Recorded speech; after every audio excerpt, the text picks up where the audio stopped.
भदोही से। डीएम गौरांग राठी अब खेलेंगे टेनिस, भदोही के युवाओं में बढ़ेगी ललक। खेल निदेशालय उत्तर प्रदेश की ओर से 2 दिन पूर्व प्रयागराज में आयोजित सिविल सर्विसेज प्रदेश स्तरीय लॉन टेनिस चयन ट्रायल्स में उत्कृष्ट प्रदर्शन करते हुए भदोही के युवा डीएम गौरांग राठी ने अपना नाम भी टीम में अंकित करा लिया है। जिले के युवाओं में बढ़ने वाली ललक देश की मजबूती में विशेष पहचान कायम कर सकेगी। मंगलवार को हुए साक्षात्कार में डीएम गौरांग राठी ने कहा कि यह उपलब्धि उन्हें civil services national lawn tennis अंतर्गत मिल सकी है। वह जिले की कमान संभालते हुए टेनिस खेल में वह मुकाम हासिल करना चाहते हैं जिसका उन्हें इंतजार है। उन्होंने दावा भी किया, शैक्षिक गतिविधियों के साथ खेल का आपसी तालमेल शारीरिक मानसिक स्वस्थता रखता ही राष्ट्रीय वैश्विक लक्ष्य के लिए प्रेरित करता रहता है। भदोही जिला हो या प्रदेश का अन्य कोई क्षेत्र, अभी तक टेनिस खेल का प्रतिशत बहुत नज़र आ रहा है।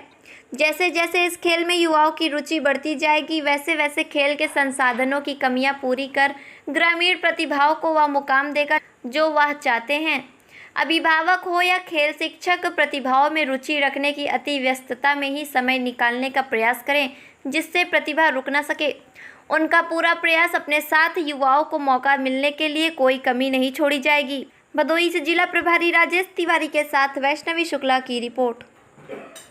All India civil services games का ऑर्गेनाइजेशन डीओपीटी मिनिस्ट्री द्वारा किया जाता है, भारत सरकार द्वारा। इसमें अलग अलग खेल प्रतियोगिताएं पूरे देश में आयोजित की जाती हैं। इसमें स्पोर्ट्स कैटेगरी के लोग भी होते हैं। उसमें मेरा भी सिलेक्शन टेनिस खेल में उत्तर प्रदेश को रिप्रेजेंट करने के लिए हुआ है।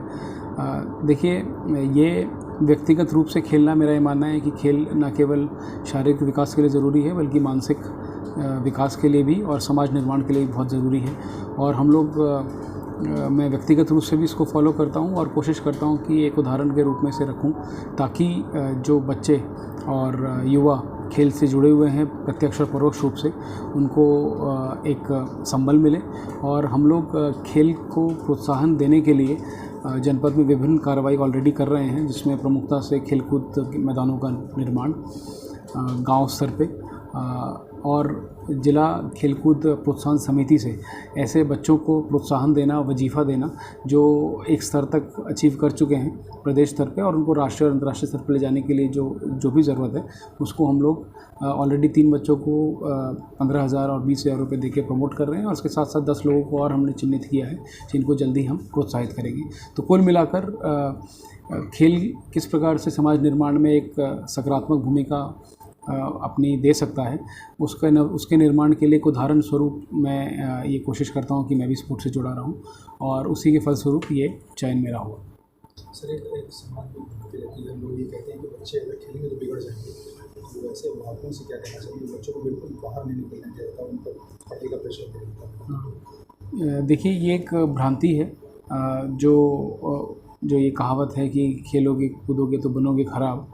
ये मुझे लगता है शायद मजाक में कही हुई एक भ्रांतिपूर्वक बात है, क्योंकि मैंने ये महसूस किया है अपने जीवन में कि बहुत सारे लोग जो जीवन में अन्य क्षेत्रों में अच्छा किए हैं वो कहीं ना कहीं किसी न किसी खेल से जुड़े रहे हैं।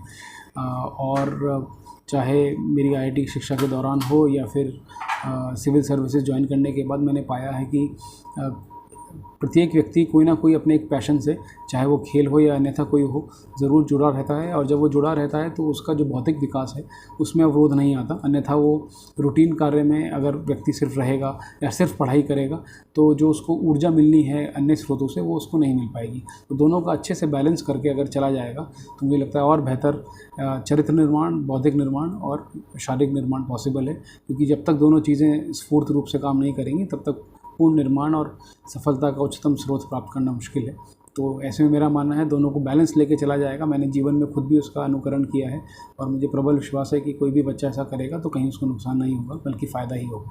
सर, एक आपके सवाल ये कहा जाता है कि हम व्यस्त समय नहीं। देखिए, दिन भर में लगभग 1 घंटा प्रत्येक व्यक्ति के पास ऐसा होता है जहाँ पे वो चूज़ कर सकता है कि खेलना कोई टीवी में उसको व्यर्थ कर दे या सिर्फ केवल बातचीत में उसको व्यर्थ कर दे, तो ऐसे में ज़रूर लगेगा कि हमारे पास समय नहीं है।